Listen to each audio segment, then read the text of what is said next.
သုံးပါးယရဏကိုးကွယ်ရာတရားဒေသနာတော်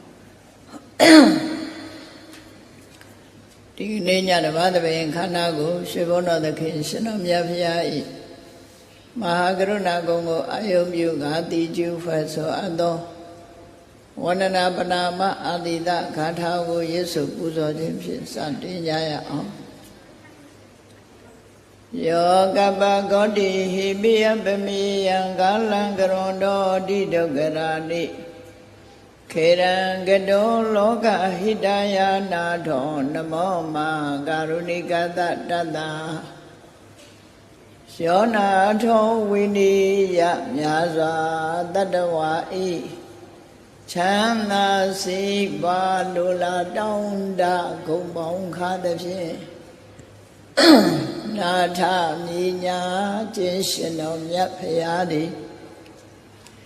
ကပ္ပဂောတိဟိပိဂရေကဘာအရေးအတွက်သင်္ချာတို့ဖြင့်တော်လဲအဘယ်မေယံရေးအတွက်တိုင်းတာဖော်ပြခြင်းငါမစွမ်းနိုင်ပါသော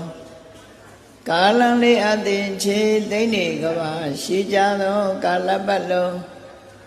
လောကဟိတယတတ္တလောကဤအကျိုးစီးပွားအလောကအတိဒုက္ခရာနိဥ္စာအသက်ချေလဲအင်္ဂါမေတ္တာကြီးမှသမိတာနှင့်တထာဇနီဆွန်ခြင်းကြီးဟု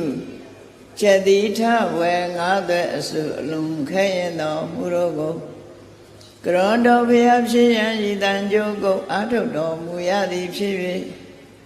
ခေရန်လက်ချေမျက်လုံးအသက်ဆုံးလျက်နှလုံးစိတ်ဝံကိုရောဤပင်မညင်တို့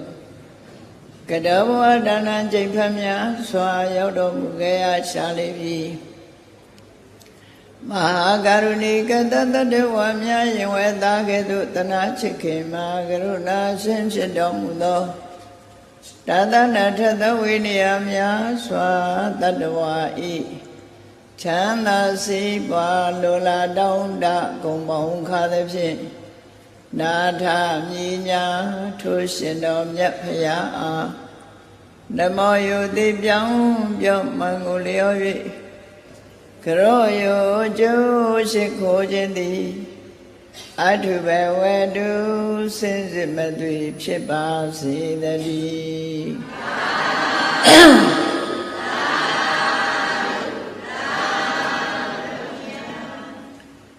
သုံးပါးယရဏကိုးဝယ်ယရဏသုံးပါးကိုကိုယ်ပဲစီကတ်ခြင်းကြောင့်ဖြစ်ပေါ်လာတဲ့ကုသိုလ်ကောင်းမှုသည်အလွန်ကြီးမားသော